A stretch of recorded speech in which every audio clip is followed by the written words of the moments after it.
Welcome to Prince William County, Virginia's ePortal system. In this video, we're going to show you how to submit for a new building plan. In Prince William County, building plans are submitted differently than most other plans are. To submit your building plan, you'll need to apply through the permit. This will only occur for the first submission. All subsequent submissions and revisions to the plans will be uploaded directly on the plan case itself. But for now, let's get started on the initial plan submission. The first thing you'll need to do when you apply for a permit is you need to be logged into your ePortal account. You'll know you're logged in because your name will appear in the upper right-hand corner. If you're not logged in, please do so first. And if you don't have an ePortal account, please create one. If you need help with any of those, there's a separate video that explains how to do it. The next thing is to click on the Apply button in the upper menu. If you don't see the permit you're applying for within the trending list, click on the Permits button. That'll give you the full list of permits that are available. To narrow down the search, you can click on Show Categories and then select the permit types that you want to apply for. In this case, I want to apply for a building permit, so I selected Building. Please note that every permit type has a specific description shown. Please take a moment to read the description and make sure that you're picking the actual permit that applies to what you're doing. In this example, we're going to go ahead and pick a building commercial new structure. Once you've found your permit, simply click on the Apply button. The first step in the process is to add a location for your permit. You'll notice that at least one location is required. And to add the location, you would simply click on the Add Location within the card. Please also notice that each screen has a message or a comment or a note at the top of the screen. This is to give you instructions on what we expect you to do on this page. So for example, under Locations, it says to please enter the street number and street name and not to enter street type and units. When adding a location, you can either add a location using the parcel number or the address. Under most circumstances, the address is the way to go, and the search screen defaults to the address search. In the address box, enter in the address you're searching for, and then select the search button. Once the address pops into your list, select the address to add it to your permit.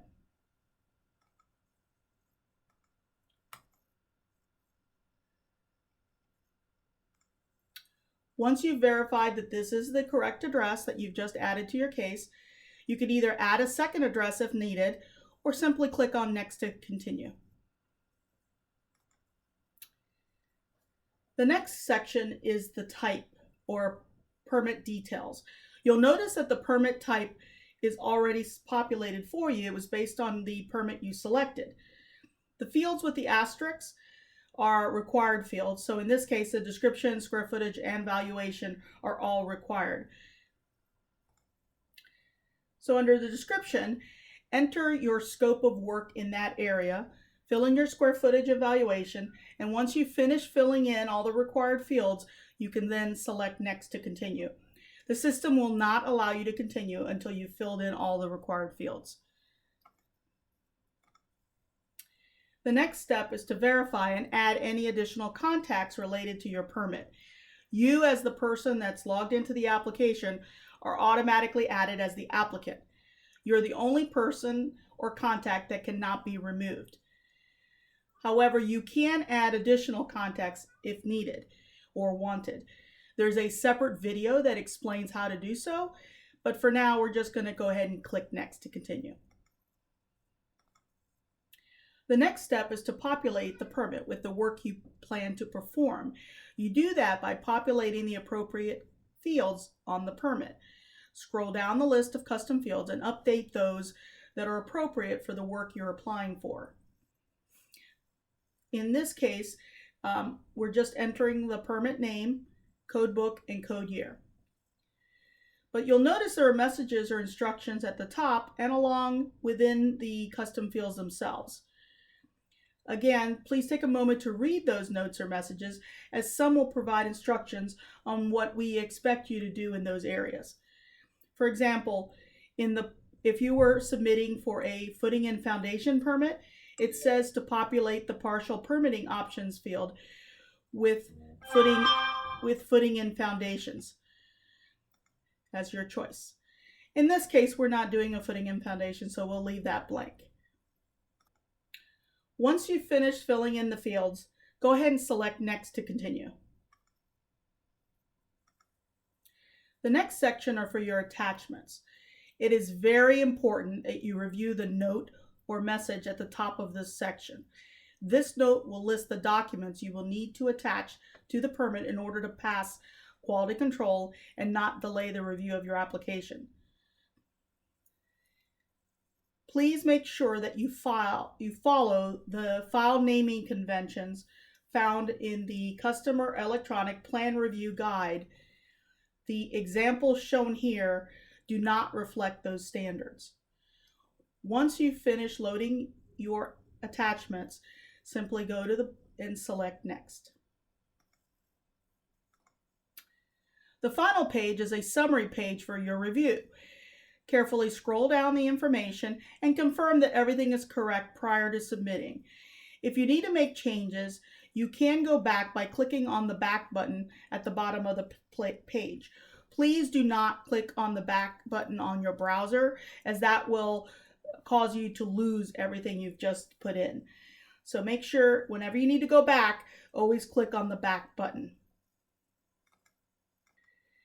Please note that the system does display estimated fees. Again, these are just estimated and are subject to change. Once you've confirmed that everything looks good, go ahead and scroll to either the top or the bottom of the screen and click on the Submit button. You'll notice that the attachments are being uploaded, and after a short wait, the permit screen will reappear with a permit number and all the information that was submitted. At this point, the permit with its plan has been submitted to the county to be processed. It may take 1 to 3 business days for quality control to be completed. You will receive notification when your filing fee has been invoiced for payment. The plans will not be distributed for review until payment is received. So as you can see, the plan has been submitted through the permit. Here's my building permit number, and it's in draft mode at the moment. Now, if you're reviewing your case online and you happen to go into the attachments tab and you don't see the attachments you added, please don't panic. They were received, but they need to be reviewed by staff and made available to the customer before you'll be able to see them on your case. And as I mentioned in the beginning, once your plan has been accepted, you will receive a plan application receipt that does contain your plan number, so that when the time comes to submit your subsequent submissions or any revision to your plan, you would simply query up your plan, go to the attachments, and add your subsequent submission here or your revision here. This concludes the video on how to submit for a building plan. Thank you.